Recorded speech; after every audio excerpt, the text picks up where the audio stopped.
Welcome to today's edition of the show podcast. New York NewsNation Now, beloved children's author Beverly Cleary, whose characters Ramona, Quimby, and Henry Huggins enthralled generations of youngsters, has died. She was 104. She died in her home in Carmel, California, according to her publisher HarperCollins. The acclaimed author sold over 91 million copies of her books and received several awards, including being named a living legend by the Library of Congress in 2000. She also received a National Medal of National Endowment for the Arts in 2003. We are saddened by the passing of Beverly Cleary, one of the most beloved children's authors of all time. Looking back, she'd often say, "I've had a lucky life, and generations of children count themselves lucky too, lucky to have the very real characters Beverly Cleary created, including Henry Huggins, Ramona and Beezus Quimby, and Ralph S. Mouse as true friends who helped shape their growing-up years." We at HarperCollins also feel extremely lucky to have worked with Beverly Cleary and to have enjoyed her sparkling wit. Her timeless books are an affirmation of her everlasting connection to the pleasures, challenges, and triumphs that are part of every childhood. Children worldwide came to love the adventures of Huggins and neighbors Ellen Tebbets, Otis Spofford, Beatrice Beezus Quimby and her younger sister, Ramona. They inhabit a down-home, wholesome setting on Klickitat Street, a real street in Portland, Oregon, the city where Cleary spent much of her youth. Trained as a librarian, Cleary didn't start writing books until her early 30s. Her first novel was 1950's Henry Huggins, based on the children she grew up with in Portland, Oregon. Cleary wrote more than 30 books, which sold millions of copies. Among the Henry titles were Henry and Ribsy, Henry and the Paper Route, and Henry and Beezus. Ramona, perhaps her best-known character, made her debut in Henry Huggins with only a brief mention. "All the children appeared to be only children, so I tossed in a little sister, and she didn't go away. She kept appearing in every book," she said in a March 2016 telephone interview from her California home. Cleary herself was an only child and said the character wasn't a mirror.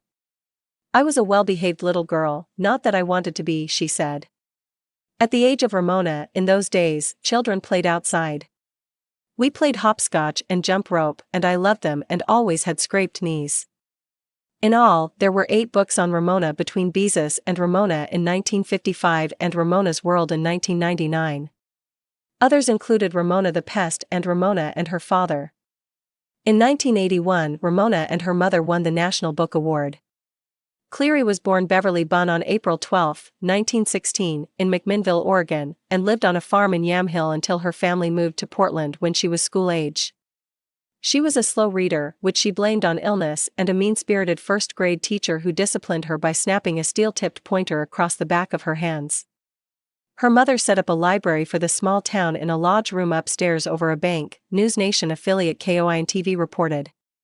"I had chicken pox, smallpox and tonsillitis in the first grade and nobody seemed to think that had anything to do with my reading trouble," Cleary told the AP.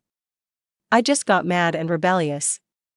By 6th or 7th grade, I decided that I was going to write children's stories," she said. Cleary graduated from junior college in Ontario, California, and the University of California at Berkeley, where she met her husband, Clarence. They married in 1940. Clarence Cleary died in 2004. They were the parents of twins, a boy and a girl born in 1955 who inspired her book Mitch and Amy. Cleary studied library science at the University of Washington and worked as the children's librarian at Yakima, Washington, and post-librarian at the Oakland Army Hospital during World War II. Cleary, a self-described fuddy-duddy, said there was a simple reason she began writing children's books. "As a librarian, children were always asking for books about kids like us. Well, there weren't any books about kids like them. So when I sat down to write, I found myself writing about the sort of children I had grown up with," Cleary said in a 1993 Associated Press interview. Dear Mr.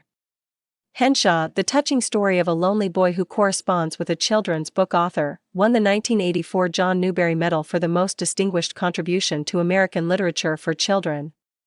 "It came about because 2 different boys from different parts of the country asked me to write a book about a boy whose parents were divorced," she told National Public Radio as she neared her 90th birthday. Ramona and Her Father in 1978 and Ramona Quimby, age 8 in 1982 were named Newbery Honor Books.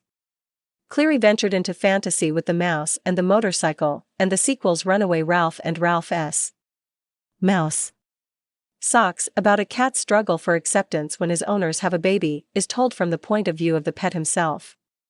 She produced 2 volumes of autobiography for young readers, A Girl from Yamhill, On Her Childhood, and My Own 2 Feet, which tells the story of her college and young adult years up to the time of her first book. I seem to have grown up with an unusual memory. People are astonished at the things I remember.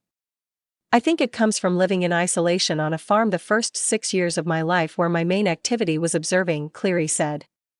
Her books have been translated into more than a dozen languages and inspired Japanese, Danish and Swedish television programs based on the Henry Huggins series.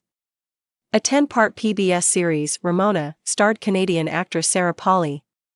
The 2010 film Ramona and Beezus featured actresses Joey King and Selena Gomez. When children asked Mrs. Cleary where she got her ideas, she would reply, "From my own experience and from the world around me." Donations may be made in Beverly Cleary's name to the Library Foundation of Portland, Oregon, or the Information School at the University of Washington, according to HarperCollins.